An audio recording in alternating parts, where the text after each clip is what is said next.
కాకినాడ ప్రభుత్వ సామాన్య ఆసుపత్రి రంగరాయ వైద్య కళాశాలలో సెక్యూరిటీ సేవలు అందిస్తున్న కార్మికులకు ప్రభుత్వ ఉత్తర్వుల ప్రకారం జీతాలు పెంచాలని, క్యాజువల్ లీవ్లు అమలు చేయాలని, అక్రమంగా విధులకు దూరం చేసిన గార్డ్స్ ని డ్యూటీలోకి తీసుకోవాలని సిఐటియు అఖిల భారత ఉపాధ్యక్షురాలు జి బేబీరాణి డిమాండ్ చేశారు. బుధవారం ఉదయం జీజీహెచ్లో సెక్యూరిటీ కార్యాలయం వద్ద రిలే నిరాహార దీక్షలు చేపట్టారు. సిఐటియు అఖిల భారత ఉపాధ్యక్షురాలు జి బేబీరాణి దీక్షలను ప్రారంభించారు.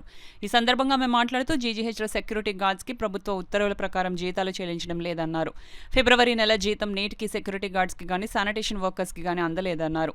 సెక్యూరిటీ సంస్థ యాజమాన్యాన్ని పిలిపించి కార్మికులతో చర్చలు జరిపించి పరిష్కారం చేయాల్సిన సూపరింటెండెంట్ తమకు సంబంధం లేదని లెటర్ పంపించారని తెలిపారు.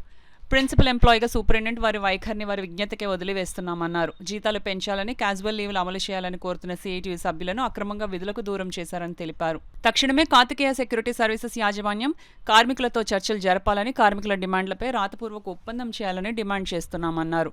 ఈ కార్యక్రమంలో పలివెల వీరబాబుతో పాటు సెక్యూరిటీ గార్డ్స్ లంకే ధర్మ, కె భాగ్యలక్ష్మి, సేరి దుర్గ, పోతుల దుర్గ, సేరి శివగంగలు దీక్షలో కూర్చున్నారు. రైతు సంఘం జిల్లా అధ్యక్షుడు G Appareddy, sanitation workers union నాయకులు CH Vijay Kumar, M Ravishankar, mess workers union నాయకులు T Veerababu, S Srinu, port union N Suryanarayana, CITU జిల్లా కమిటీ సభ్యుడు మేడిశెట్టి వెంకటరమణలు సంఘీభావం తెలిపారు. ఎంతమంది కాంట్రాక్ట్ కార్మికులు పనిచేస్తున్నారనే విషయం ప్రభుత్వ అధికారులు పట్టించుకోవడం లేదు. ఇక్కడ జీజీహెచ్లో ఉన్నటువంటి అధికారులకి చాలాసార్లు విన్నపాలు చేశాం. ఆ విన్నపాలన్నీ కూడా మా గాల్లో కలిసిపోతూ ఉన్నాయి. కలెక్టర్ వారికి తెలియజేసాం, లేబర్ డిపార్ట్మెంట్ వారికి తెలియజేసాం. ఎవరో స్పందించిన పక్షంలో రోజువారీ ధర్నాలు చేసి అనివార్యమైన పరిస్థితుల్లో ఈ రోజు నుంచి రిలే నిరాహార దీక్షలు చేస్తున్నాం. ఆసుపత్రి అధికారులు ఇక్కడ ఏవి రకమైన కార్యక్రమాలు చేయకూడదని కొన్ని ఉత్తర్వులు ఇస్తున్నారు. పేషెంట్లకు కానీ, పేషెంట్ అటెండెంట్లకు కానీ, ఉద్యోగులకు కానీ, వారి విధులకు కానీ ఏ రకమైన ఆటంకాలు లేకుండా శాంతియుతంగా సిఐటి ఆధ్వర్యంలో ఈ ఆందోళన సాగుతుంది. ఇప్పటికైనా కార్తికేయ యాజమాన్యం దిగివచ్చి కార్మికుల డిమాండ్లపైన చర్చలు జరపాలని, రాతపూర్వక ఒప్పందం జరిపించాలని సిఐటిగా డిమాండ్ చేస్తున్నాం. ప్రిన్సిపల్ ఎంప్లాయీ హోదాలో సూపరింటెండెంట్ వారు యాజమాన్యాన్ని పిలిచి ఒక అధికారి సమక్షంలో కార్మికులు యాజమాన్యం చర్చలు జరిగే విధంగా, ఒప్పందం జరిగే విధంగా తగిన పాత్ర పోషించాలి. లేని పక్షంలో ఈ ఆందోళన మరింత తీవ్రతరం చేస్తాము.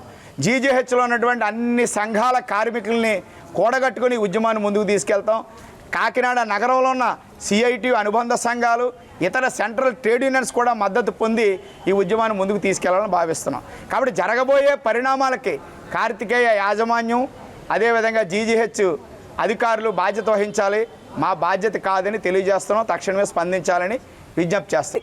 సూపరింటెండెంట్ వెంటనే ఎవరైనా ఈ పరిధిలో పనిచేస్తున్న వాళ్ళు ఎవరైనా ఏదైనా సమస్య వచ్చింది అని చెప్పిన వెంటనే యాజమాన్యాన్ని, ప్రైవేట్ యాజమాన్యాన్ని, సెక్యూరిటీ గార్డ్స్ని లేదా ఇక్కడ ఆవిడ కింద పనిచేస్తున్న సిబ్బందిని కూర్చోబెట్టి చర్చించి ఎవరిది సమస్య ఉందనేది ఆ ప్రాబ్లం సరిచేయాలి. కానీ జీజీహెచ్ సూపరింటెండెంట్ ఎప్పుడూ కూడా ఇన్ని సంవత్సరాల కాలంలో 25-30 ఏళ్ళ కాలంలో ఏ సూపరింటెండెంట్ లేనంత నిర్లక్ష్యంగా ఈవేళ జీజీహెచ్ సూపరింటెండెంట్ ఉన్నారు. నాకు సంబంధం లేదు అని ఆవిడ సర్క్యులర్ ఇచ్చారు.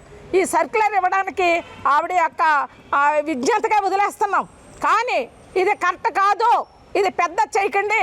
ఇప్పటికైనా తక్షణం కూర్చోబెట్టి మాట్లాడి వీళ్ళకి పిఎఫ్ ఇస్తున్నారా, లేదా ఈఎస్ఐ ఇస్తున్నారా, బోనస్ ఇస్తున్నారా, వీళ్ళ జీతాలు సక్రమంగా ఇస్తున్నారా, లేదా కనీస వేతనాలు అమలు చేస్తున్నారా, లేదా పని గంటలు ఏ రకంగా ఉన్నాయి, లేదా వీళ్ళకి అసలు బడ్జెట్ ఎంత కేటాయించారు, ఎక్కడ జీవో ప్రకారం ఎంత జీతం ఇవ్వాలి, ఎంత ఇస్తున్నారు, ప్రతి నెల రెగ్యులర్గా జీతం వస్తుందా లేదా, ఎవరి మీదైనా వేధింపులు జరుగుతున్నాయా, ఇవన్నీ జీజీహెచ్ సూపరింటెండెంట్ చూడాల్సినటువంటి అవసరం ఉంది.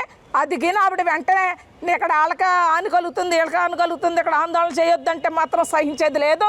ఆవిడ ఆఫీసు ముందే, ఆందోళన చేయక ముందే ఆవిడ చర్చలు జరిపి ఇక్కడ ఎవరినైతే తొలగించారో వాళ్ళందరినీ కూడా విధుల్లోకి తీసుకోవాలి.